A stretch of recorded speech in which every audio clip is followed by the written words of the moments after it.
Olha, primeiro eu queria agradecer a Nelson por essa oportunidade que nos deu de, entre outros, de reconstruir um pouco a história e o mapa dos orçamentos participativos italianos, porque na Itália tem tantas transformações e faltava ter uma necessidade de fazer um ponto também numérico e qualitativo das transformações dos OP, que foram entre os primeiros na Europa, logo depois da Alemanha e em conjunto com a Espanha.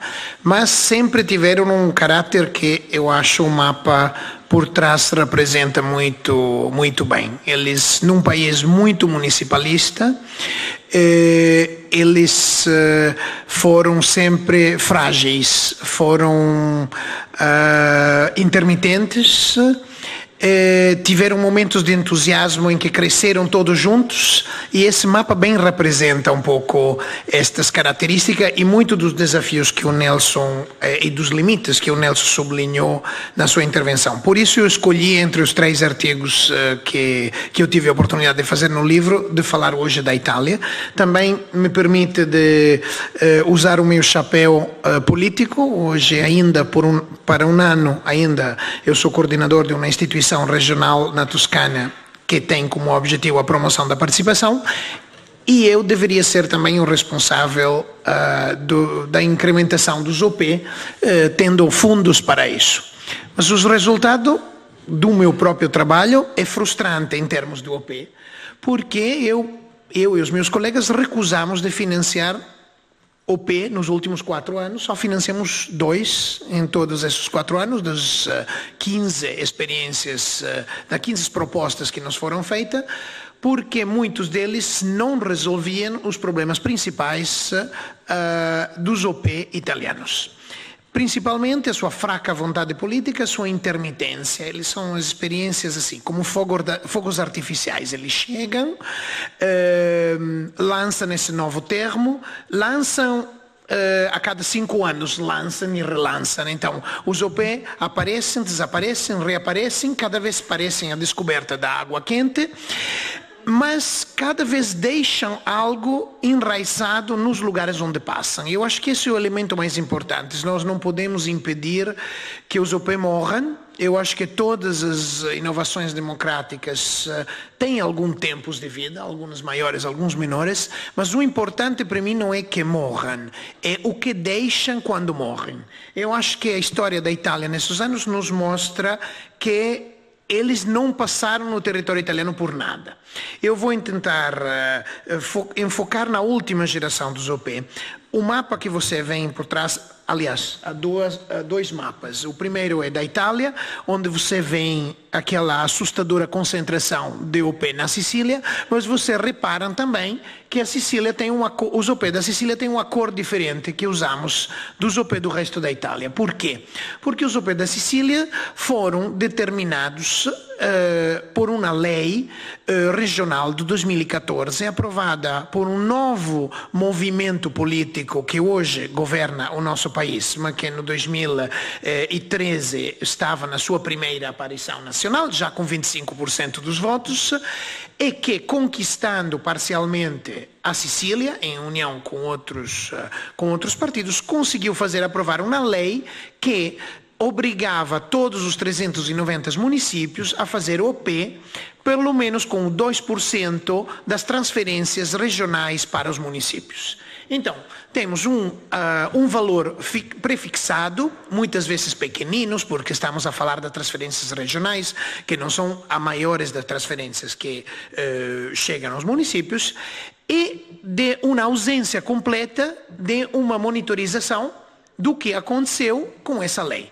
Ninguém sabe, ninguém fez análises, a própria região Sicília aprovou a lei, mas não montou nenhuma estrutura de apoio aos municípios, então a qualidade desses processos e a quantidade das obras, dos fundos utilizados é desconhecida. E já, dado que mudou há pouco por uma caída do governo regional, mudou o governo regional e passou à direita, de novo, como sempre foi na tradição siciliana, já não é possível fazer um estudo sobre esses OP. Então, esses OP formalmente permanecem porque a lei ainda permanece. Sabemos que 75% declararam de ter feito processos participativos sobre aquela fatia do orçamento, mas ninguém conhece a qualidade.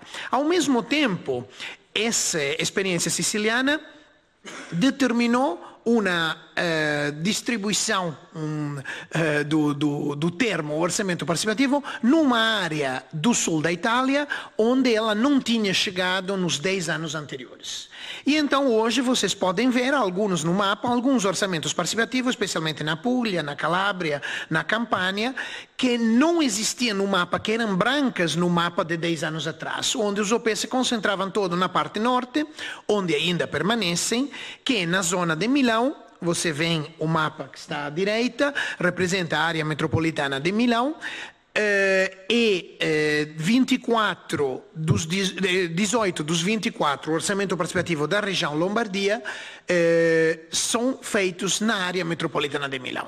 A área metropolitana, que é uma nova instituição prevista pela Constituição, mas não utilizada até o ano passado, até 2 anos atrás, quando foi criada a lei para formar o governo das áreas metropolitanas, é uma das instituições que hoje são responsáveis do salto de escala de que Nelson falava por contaminação, não? Esta área metropolitana, tendo uma série de instituições, de jornais, de rádio dentro da mesma área, ajuda o contágio entre as experiências. E é o mesmo que aconteceu em Portugal, não necessariamente na área de Lisboa, mas também na Alentejo, em alguns períodos, não? Partilhar instrumentos mediáticos ou partilhar, por exemplo, associações intermunicipais pode ajudar os municípios, até de cores políticas diferentes, a competir positivamente na construção desses sistemas. Hoje em dia, a responsável dessa multiplicação na área de Milão é a própria cidade de Milão, que com um governo digamos, com um presidente da Câmara não partidário, em 2005, no final do mandato, começou um OP, o OP caiu no meio entre 2 mandatos políticos, não teve seguimento, então não se conseguiu realizar praticamente nada. O município que foi eleito, o grupo político que foi eleito sucessivamente, que era parecido ao anterior, decidiu de retomar o OP. Eu tive a sorte de acompanhá-lo com um projeto Empatia, que é um projeto de desenvolvimento tecnológico crítico, que não confia na tecnologia como o único elemento de solução dos problemas do planeta e da democracia especialmente. É o projeto que também acompanha, digamos, a plataforma do OP Nacional dos Jovens em Portugal. Então é uma plataforma que tem tido várias experiências, que trabalhou com Lisboa em alguns dos seus processos participativos, conectado com o OP, mas não necessariamente no OP. Pronto, eu tive a sorte de propor a Milão de ser uma das cidades piloto desse projeto Empatia. Eles aceitaram com muito entusiasmo. Para mim, a maior utilidade da plataforma foi a monitorização em tempo real, que nos permitiu de entender que o processo estava indo na mesma direção do anterior, todo concentrado em classe médio-alta, de alta literacia, então alto nível educacional, quase todos com graduação, pessoas com graduação ou tirando curso na universidade. E então obrigamos o município a refletir sobre este risco e, antes do final do ciclo, a construir toda uma série de informações e de espaços de encontro que não estavam previstos originariamente. Então, um investimento novo que foi feito just in time e que resolveu muito dos problemas, modificando, digamos, o leque das tipologias de participantes. Então, nesse caso, a tecnologia teve como elemento principal do seu sucesso esta possibilidade de controlar. Não só, ela nos permitiu de ver que o 90% das pessoas que estavam a participar não tinham participado da edição anterior. Isso quer dizer que a edição anterior tinha queimado o capital social que tinha criado inicialmente. Ninguém acreditava no OP porque não tinha produzido nada. Então, com os novos, se trabalhou de forma completamente diferente, trabalhando principalmente num ciclo informático ligado à realização das obras, para permitir aos cidadãos de monitorizar as obras. Como foi dito várias vezes anteriormente, o problema da implementação é o problema principal do OP. Por quê? Porque o OP se comunica como um espaço mais incisivo de outro, que fala de dinheiro e transforma aquele dinheiro em obras e serviços, e isso não estava a acontecer em algumas cidades italianas. E queria fechar com uma reflexão.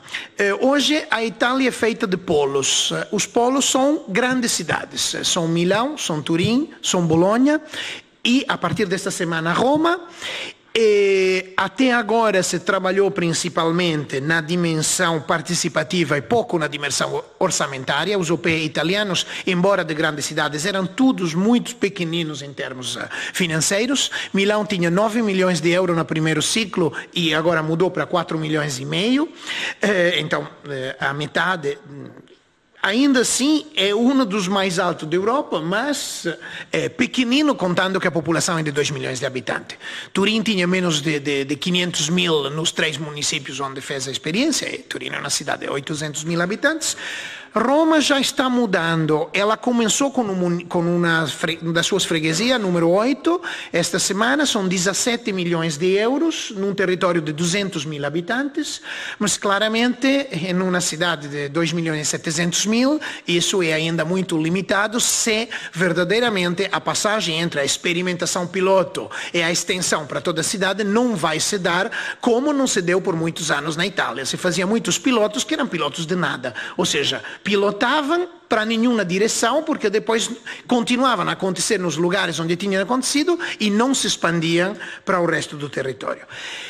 E, finalmente, eu acho que o caso de Bolonha é hoje um dos mais interessantes, porque Bolonha foi uma cidade, como muitos de vocês conhecem, é uma cidade que sempre teve um grande nível de participação, mas a participação era muito coletivizada, ligada a grupos, a agrupações sociais, políticas, sindicais, pré-existentes aos processos participativos.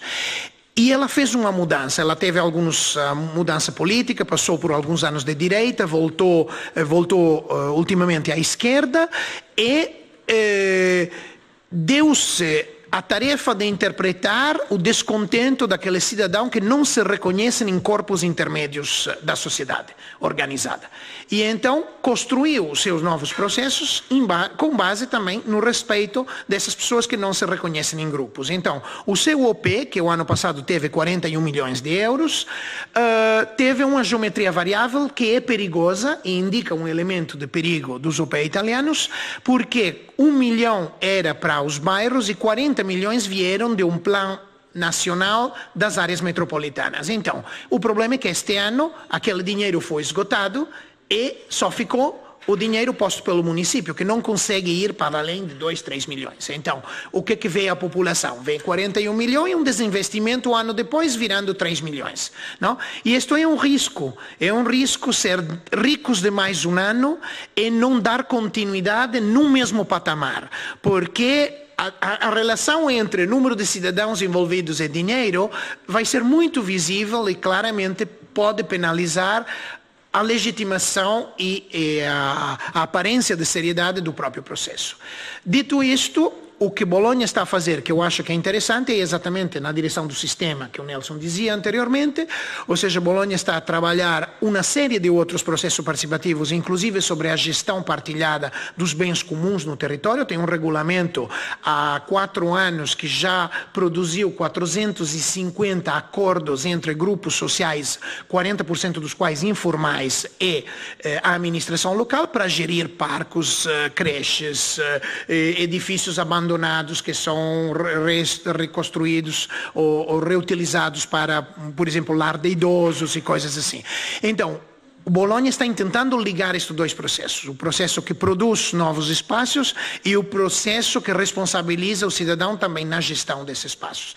Então eu acho que estamos numa experimentação, aquela italiana, que reflete bem o passado de municipalista do nosso país e também tenta encontrar algumas soluções para para que o OP, para além que ser ele mesmo, seja também um motor para relacionar-se com outras coisas em formas de sistema que juntam diferentes públicos com diferentes processos participativos e tentam manter um diálogo e uma interconexão entre estes diferentes níveis. Muito obrigado.